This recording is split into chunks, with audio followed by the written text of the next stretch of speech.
हिंदी साहित्य के सबसे महत्वपूर्ण आलोचक आचार्य रामचंद्र शुक्ल को आप देख लीजिए।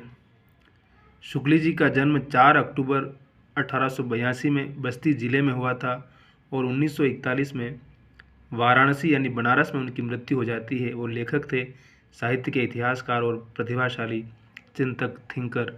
और क्या क्या उनके बारे में कहा जाए, जितना आचार्य शुक्ल के बारे में कहा जाए उतना कम है। सच में प्रतिभा का कह सकते हैं कि अजायब घर थे वाकई वो।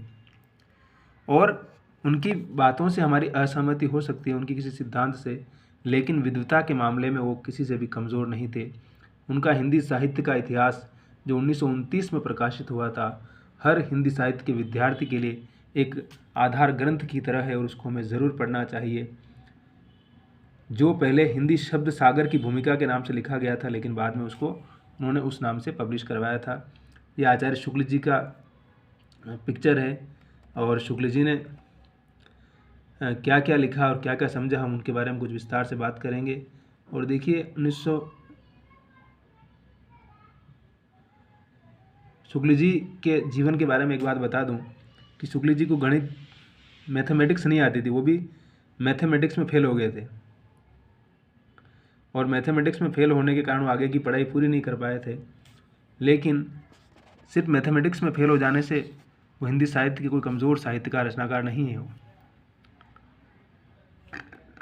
1903 से 8 तक आनंद कादम्बिनी के सहायक संपादन का कार्य किया उन्होंने, ठीक है।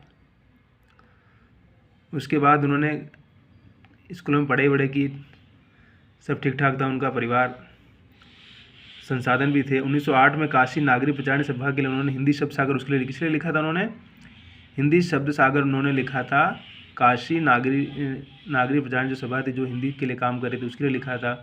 उन्होंने उनको संपादन का कार्य दिया था शुक्ल जी को, जो बाद में 1919 में, फिर 1919 में वो काशी विश्वविद्यालय, जिसको हम BHU कहते हैं, वहाँ पर वो हिंदी के प्रोफेसर बन जाते हैं। और श्याम सुंदर दास की मृत्यु 1937 के अंतिम काल तक, 41 तक। और श्याम सुंदर दास पहले थे, तो श्याम सुंदर के बाद वो 1941 तक, जब तक वो जिंदा रहे तब तक वो हिंदी विभाग के वहाँ बनारस BHU में HOD रहे, ठीक। अब उनकी कौन कौन सी कृतियाँ हैं, देखिए कौन कौन सी रचनाएं लिखी इन्होंने।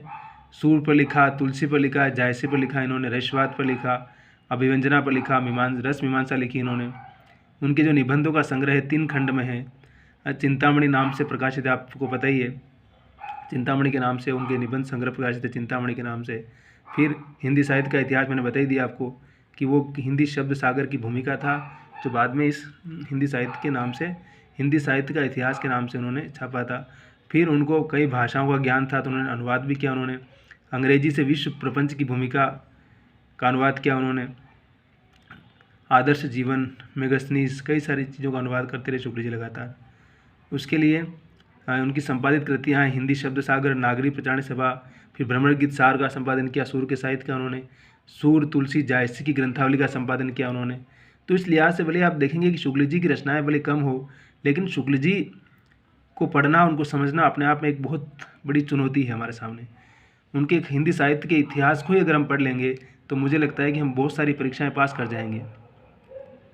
हमें इतना सारा सूत्र, इतना सारा दृष्टिबोध मिल जाएगा कि हमारी जो कमियां हैं, कमजोरियां हैं, वो समझिए कि अपने आप दूर होती चली जाएगी। तो शुक्ल जी सिर्फ एक